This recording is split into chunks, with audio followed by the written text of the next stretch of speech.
video to show you why sciatica may actually be a neck and an ankle problem in disguise. And this is in particular if you're one of the many people, you've had sciatica going on for a long length of time, it shows up in your low back. Maybe it's a disc, or maybe it's the outside of your hip, or maybe it's the inside of your hip, or maybe it's in the back. Maybe it does go down to the foot, maybe it doesn't. It seems to be shifting all over the place. And so what I want to illustrate for you is why that very well might be nothing more than a compensation.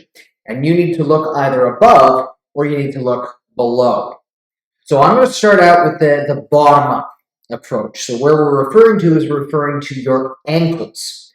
So your ankles are meant to be like your shock absorbers. Problem is most everybody at some point in their life, they've rolled their ankle a little bit. And even if it didn't go snap, even if it didn't go black and blue all up the side of your leg, as you know, if you've ever done that, the joints there can get trapped. And if they get stuck, then it means that thereafter, one ankle will be normal fluid and the other one may not be quite moving as good. Now, why does that matter? Two reasons. Number one, as we just said, your ankles are your shock absorbers. If suddenly your shock absorbers aren't absorbing the shock the way that they should be, then what that's going to do is that's going to cause more force coming up into your knees and guess where? Into your low back and into your pelvis. And so you can have all of the fancy change out of your tires, that is your shoes, and you can get all of these fancy orthotics. But the reality is if your ankles are not moving right, then there's going to be more stress going up to your frame. Now, the second part of that, because your brain's not stupid, it's going to find intelligent ways to compensate. So, for example, let's say that you've injured your ankle on this side here. Well, most likely then what it's going to do is going to cause your center of gravity to shift in the opposite direction. But that's not going to work because then your whole body starts going sideways, something like this. So what your brain knows, okay, hey, we need to tip things to the point of balance like this. And usually your body is able to compensate for that pretty good.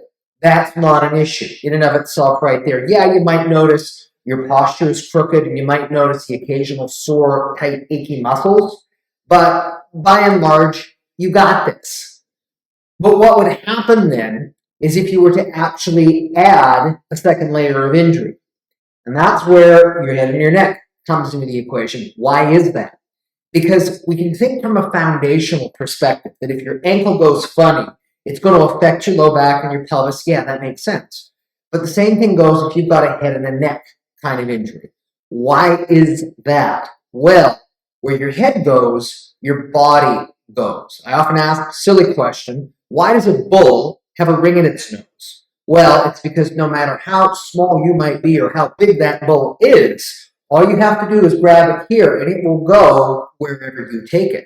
It's the reason why face masking is such a severe and dangerous penalty in football.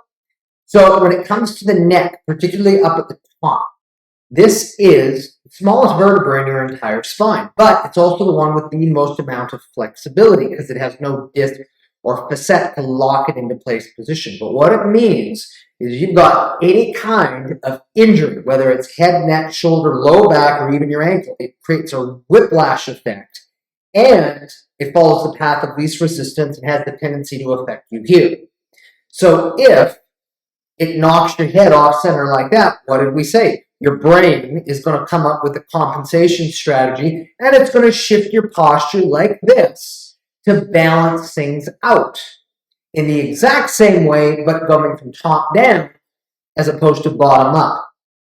So we can have top down and bottom up kind of things. And as you can see, your lower back is going along for a ride. Now, what I want to do is I want to have you entertain the possibility of being told you need to go this way. In other words, two different stresses going in opposite directions. For example, let's say you tweaked your ankle and it was something so slight you didn't even remember it. You were just walking off the edge of the curb into a gutter, tweaked your ankle a little bit. Wow, that was sore for a couple days, but you carried on. The consequence of that is it causes your body to want to shift this way, causing your head and your neck to tip like this. But then let's say that either before that or you had a brand new head neck injury, either a whiplash, something where your head snaps back and forwards, that could be in a car, that could be sports, that could be whatever. Or it could perhaps be your posture. Why? Because you're down like this or like this in front of a computer all day.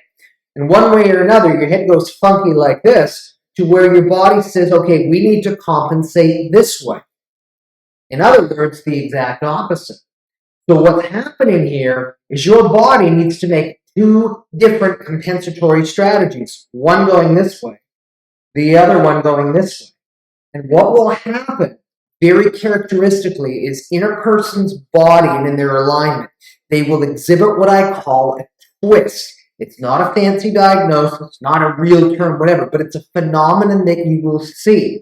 It's where a person's shoulder is going to drop down like this, and where you're seeing their hips and their pelvis turn a little bit like this or like that. Very slight, but the body does not like that. That would be like taking an aluminum can and pushing down on the top of it, compressing it like that. And one of our weak spots in terms of human beings, the part of our body that does not like twisting and rotational areas and movements, is going to be right here in the lower back.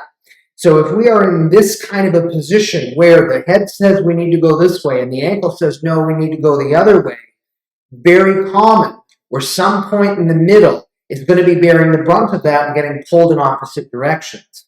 And it doesn't matter how strong you are, your muscles and then your ligaments can only take it for so long before they just can't take it anymore. And that then is what for a lot of people produces ligament straining to the pelvic joints in particular. And that is one of the major contributing factors towards a sciatica. And then if it ever gets severe enough, then you're talking about a neurological issue where it starts going all the way down into your leg. So yes, absolutely important that you're making sure that you've got proper muscle tone down through your hips, through your extensors, through your lateral, your abductors and also your adductors. You need for all of this area to be strong. You also need to make sure that everything is moving the way that it should be. But if you're still experiencing a sciatica, despite having all the treatment in that area, the hallmark in terms of what you need to look to see, do you actually have this twist phenomenon going on in your body? Because it's very likely then that you've got two issues. One going on at least up at the top, the other one going down at the bottom. And your body simply stuck in the middle, trying to figure out what to do. In other words, the sciatica is the effect. It's a compensation. It's not the primary cause. And oftentimes that is the case. Where the problem is, isn't where the problem is. Always important. You have a good look to find out where is the origin of what you're experiencing, because there you will actually find the long-term solution. Thanks for watching this video. This is Dr. Jeffrey Hanna at Clear Chiropractic. Get well, live well, stay well.